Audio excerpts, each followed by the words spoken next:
So what you already know in terms of transformations whenever we dealt with x squared was that what is, like on 1, where it's g of x is equal to x minus 9 quantity squared. What did the minus 9 do to our graph? Which way did it move it? Did it move it left, right, up, down? Did it vertically stretch it, vertically shrink it? Did it horizontally stretch or shrink?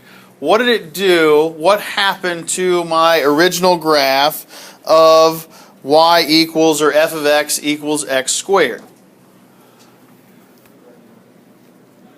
What did it do? Say that again. Right 9. So the only thing we did was went right 9.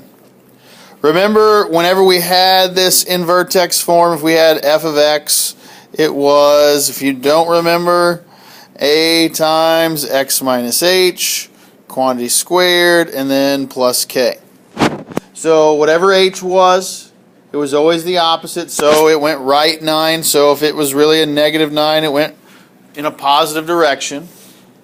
Okay, in some cases we didn't have a parenthesis, like on 2 where we had 1/4 x squared plus 5. So that 1/4, what did the 1/4 do? Did it move it left or right? It didn't move it left or right because it's not inside the parenthesis. The k on the back end moves it up or down. So what did the 1/4 do to it? Was it a vertical stretch, shrink? Was it a horizontal stretch or shrink? Remember, horizontal is going to be on the inside, so it's going to be vertical. So what is it going to do if it's 1/4? Vertical shrink by 1/4. What's the plus 5 going to do on the back end? Up 5.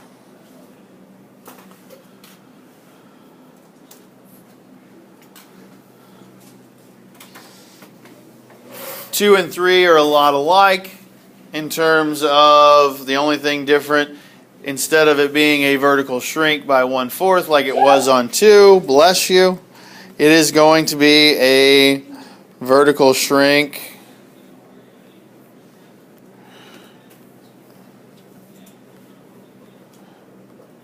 of 1/2, or by 1/2.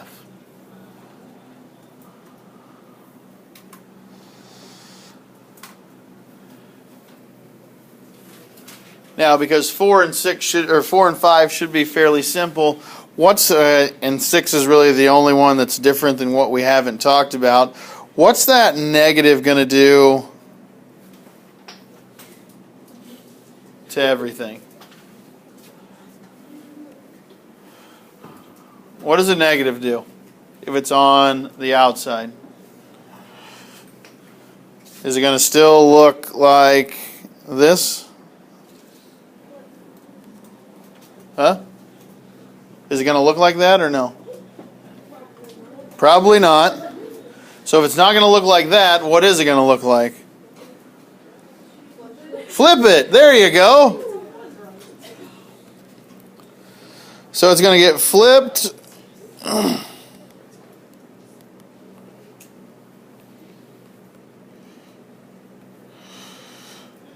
over the x-axis. So that takes care of the negative. What's the 2 going to do? It's going to be a vertical. Is it a stretch or a shrink? Stretch, right? Why is it a stretch?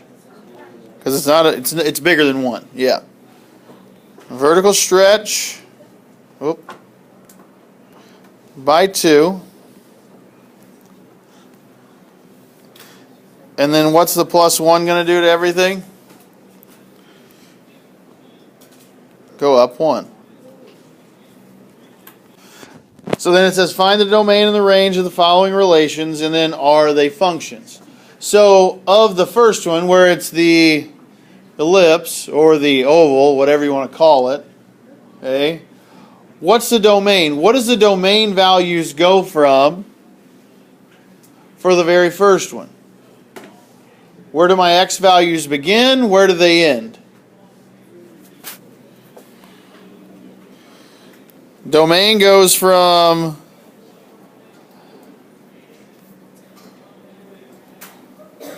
-5 to a +3. Why did I use the brackets and not a parenthesis? Because those are actually included, right? It actually goes to -5 and it goes to a +3. What's my range values? What's my lowest y value and what's my highest my highest y value? From -8 to, we'll call that +8. Oop.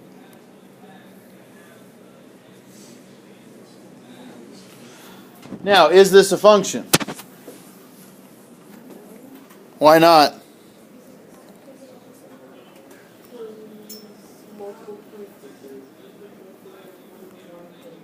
Yeah, vertical line test.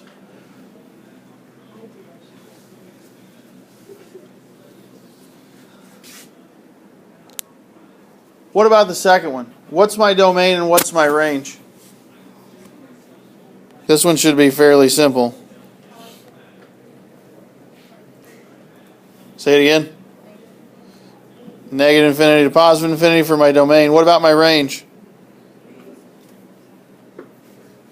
-infinity to +infinity. Why is it -infinity to +infinity the entire time? What do both ends of the line have? Arrows. So that means it goes on forever. And it's never going to stop. Is this a function? Yeah.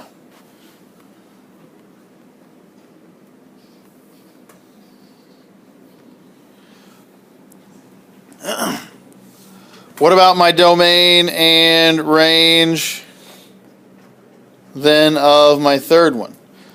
What's my lowest x value? And then what's my highest x value, or where's my x values? Where are my x values going towards? +infinity. So where did we start though? So -5 is included to +infinity. What about my range? 1 to +infinity. Why is the domain and the range both going to +infinity in this case? Because of that arrow, because it's just going to keep going on and on and on. Is this one a function or not a function? It's still a function.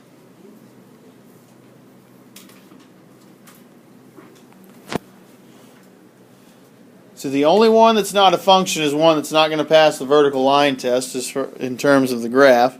Or if you have more than one x value that you have a single x value that has multiple y values.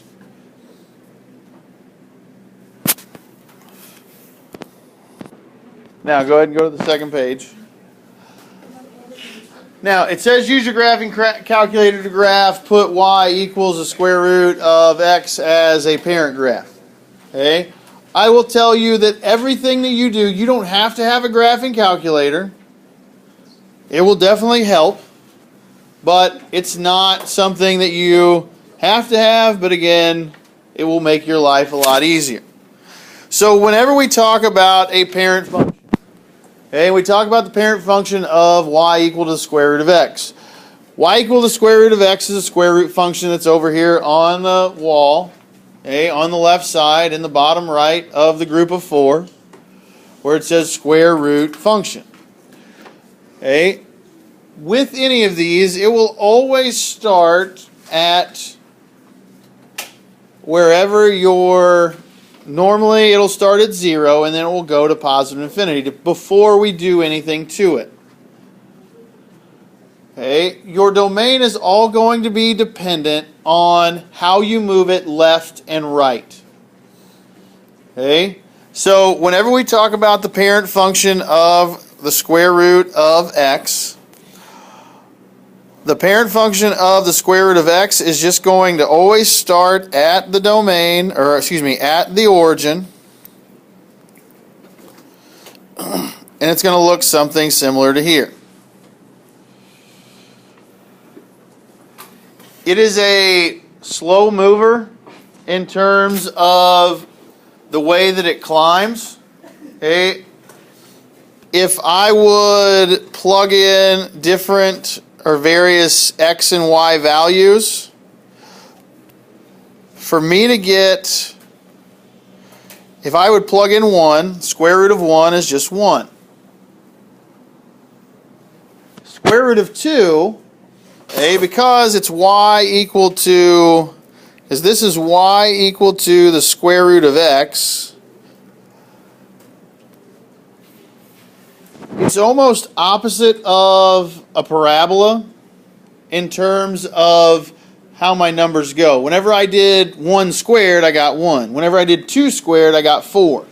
Whenever I did 3 squared, I got 9. This one's going to be a little bit different. If I put in 2 for my x value, somebody type in, what's the square root of 2? 1.41 random long decimal, right? Okay? That's not an easy number to graph. What if I put in the square root of 3?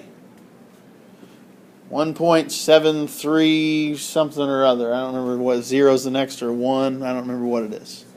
Okay? Yeah. Okay? It's something we don't want to find out where the square root of 2 is, where the square root of 3 is. The list for my x values are all going to be dependent on my perfect numbers. So, if 1 is a perfect number, what's the next perfect number?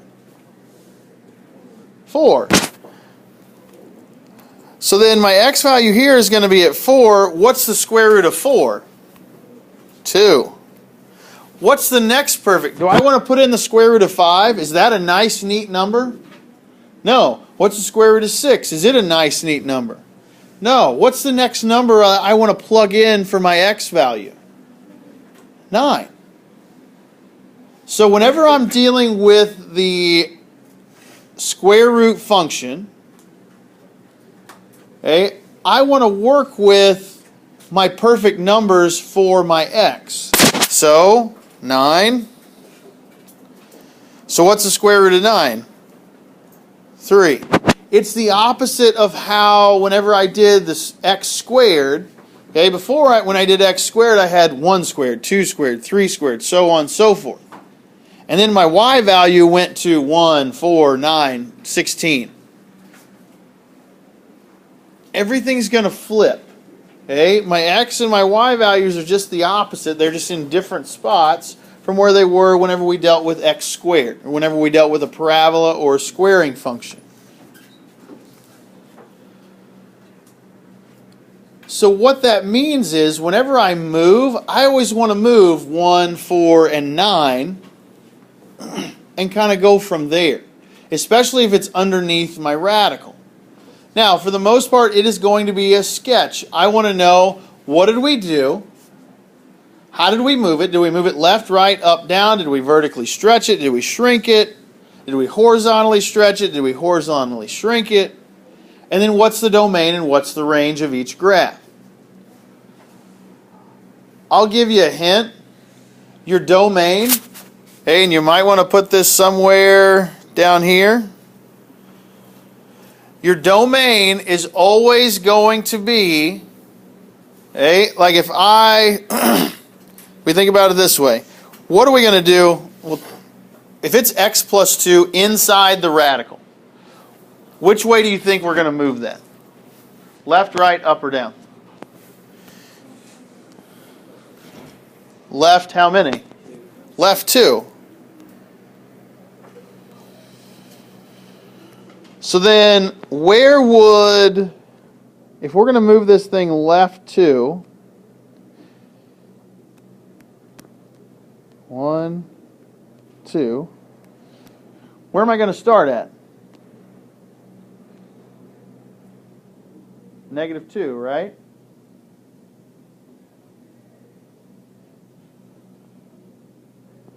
The next place that's going to go up 1, up 2, up 3, up 4 how many steps did it take me up here for my parent function? How many steps did it take me left or right, in this case right, before I even went one value up?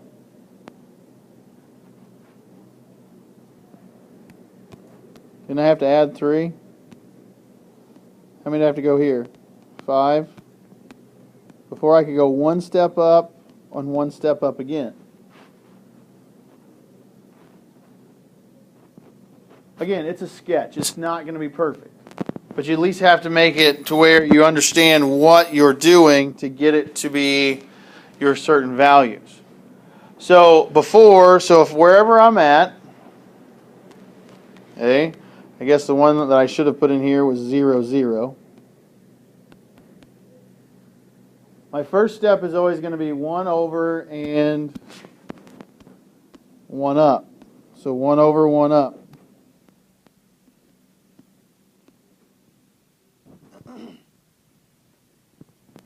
From my new point here,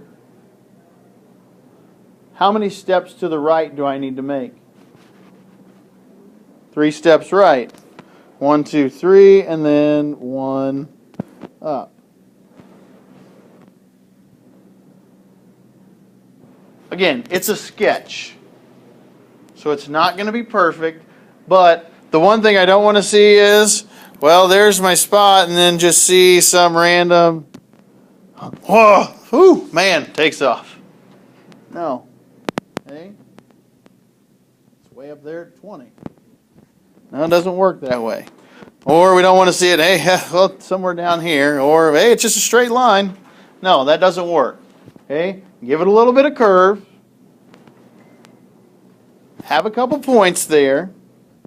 And go from there. Now, your domain and your range. What's your domain here?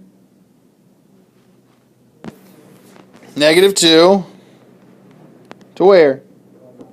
Positive infinity. So, if we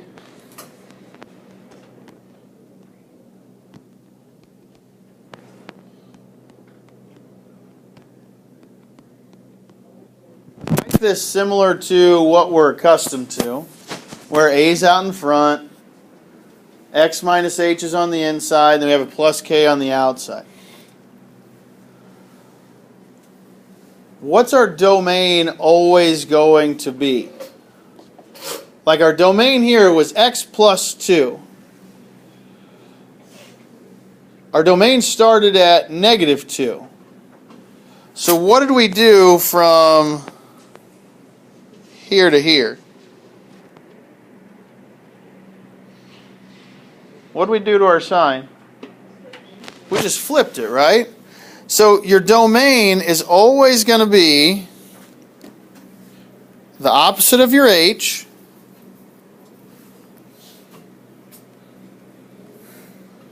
to positive infinity. Okay? Barring there's no sort of flipping inside.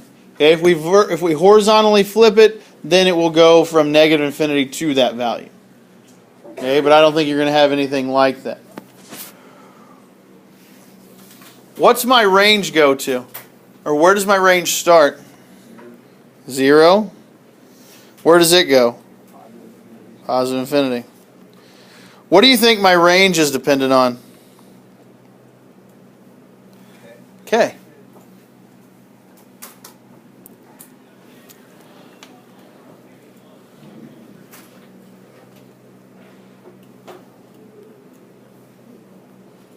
Now, when is it not from, okay, this is kind of the stipulation.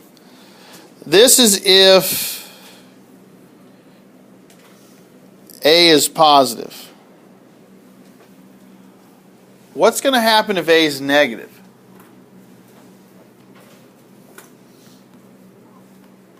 Like if we look down here on letter D. What's that going to do to my graph?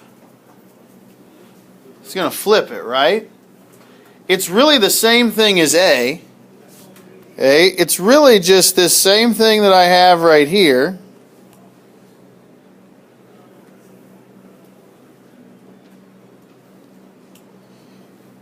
I'm going to have a point here. I'm going to have a point there.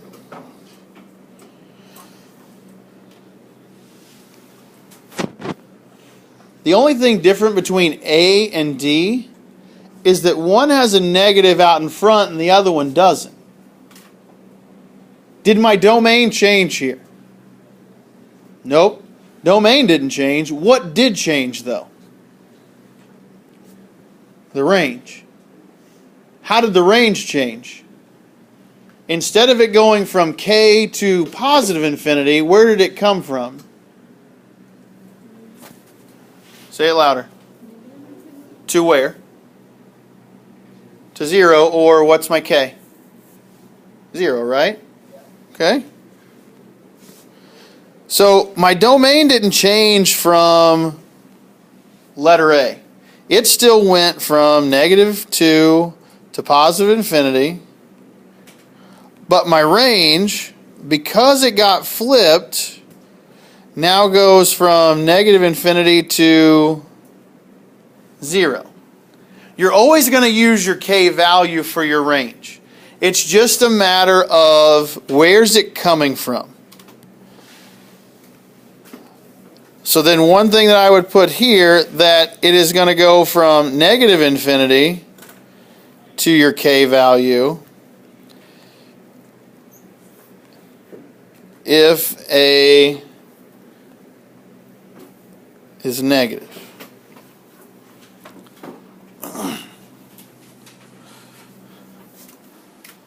So you've got to pay attention. Is it positive or is it negative? If it's negative, then it's going to come from the bottom, and it's going to come, or it's really going to go from that point down to -infinity. But the way that we read it is from -infinity to that point, because we always read from the bottom up. Whereas the domain is going to always go from wherever your x value is, whatever your k, or excuse me, whatever your h is, the opposite of that. And for right now, okay, it's going to go to positive infinity. We're not going to make it, we're not going to send it to the other direction just yet.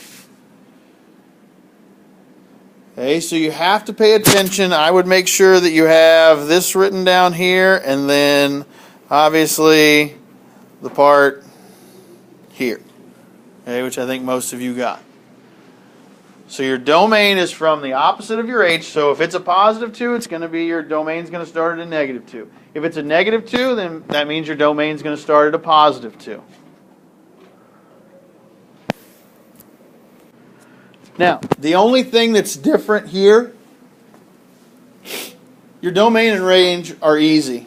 Okay? If you screw these up, okay, both of them, your arm's going to go at a 90, you're going to cup your hand, you're going to bend it, and you're going to hit yourself in the back of the neck. Because on all odd-rooted problems or functions, every time, every day of the week, twice on Sundays, your domain here is going to go from -infinity to positive infinity. And your range is going to go from -infinity to positive infinity. If you mess this up, I cannot help you. Because it is this simple. Everything you do is still the same. It still fits similarly to y equals a times the cube root of x minus h plus k. Everything you did with the minus h, the plus k, moving it left, moving it right, moving it up, moving it down, shrinking it, stretching it, whatever. None of that changes. The only thing here is it is an odd root. So that means it's going to go to the left and go up or down. It's going to go to the right and it's going to go up or down. Okay, because it's going to look something similar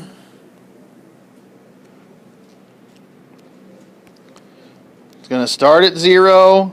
It's going to go over 1, up 1, down, back 1,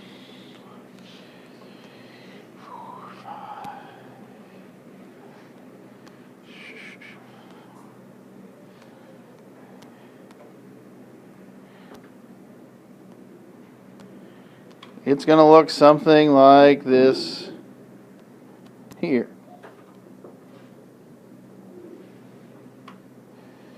Now, any ideas why I have the point at 8, 2? Why are 8 and 2 relatable with a cube root? Yeah. 8's a perfect cube, right? The next one's not going to go, it's going to have to move all the way over to 27 before it even moves up 1. So these numbers even take longer, okay, if you think about it, to take that one step up. I've got to travel a long ways, either left or right or in a horizontal direction before I can gradually move up one level. Because there's a big difference. What I would call my vertex is always going to be like the center right here. It really doesn't have a vertex as much as it has a center of my graph. How I move it, what I do, everything's the same way. So just like on A, where it's the cube root of x plus 2, I'm still going to move it left 2. So instead of being at 0, 0, I'm going to have a graph that's going to be at negative 2, 0. Most of these, to be perfectly honest with you, you're only going to be able to get over 1, up 1, and down 1, back 1. There's going to be a lot of cases, unless you may be able to get one more, okay, just depending on where your graph is, but it's going to be pretty similar to, try to go through your point.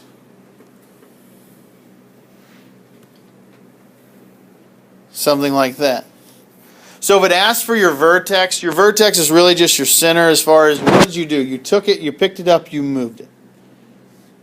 Your domain and range every single time, do not mess this up. Negative infinity, positive infinity. The only thing that's really going to be different is like on D, where it's a negative. All it's going to do is flip your values. So instead of running from negative to positive,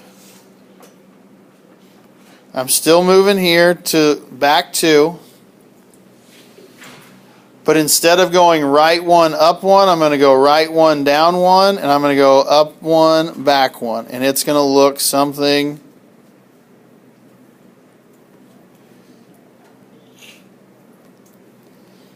similar to this here.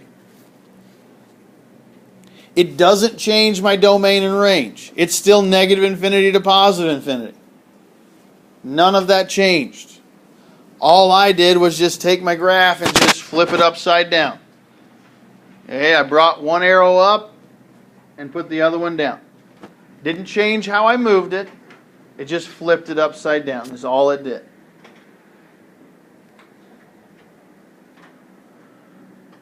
Whenever I take the cube root of 6 plus 2 and get 8, I'm going to get a negative 2 because of the negative out in front.